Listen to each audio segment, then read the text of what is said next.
Pulutan, overload, balls ng baka, balat ng kambing, laman loob nung kinatay kong manok. Wala ho muna tayo ngayon sa mga gulay-gulay mga kanayon. Pangpainit muna.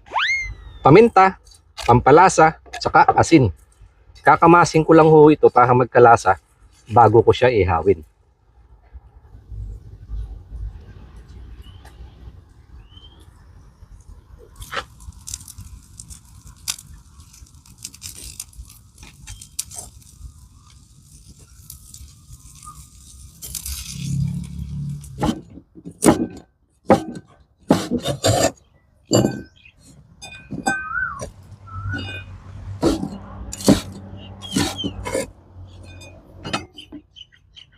Ito po yung kanyang balls.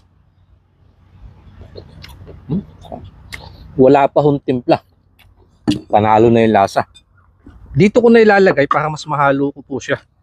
Daming sibuyas, sili, at saka kahit kinalawin, naglalagay pa rin po ako ng luya, paminta, asin, pampalasa, sukang pinakurat, kalamansi.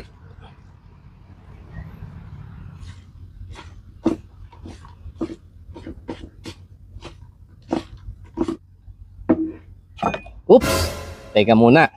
Bago sumabak sa laban, lamnan ang tiyan para hindi ka matakaw sa pulutan.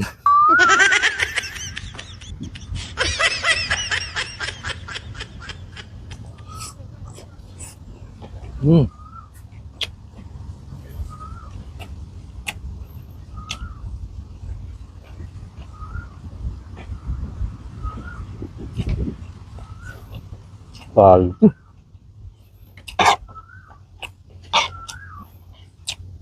Sarap talaga pag madaming sibuyas.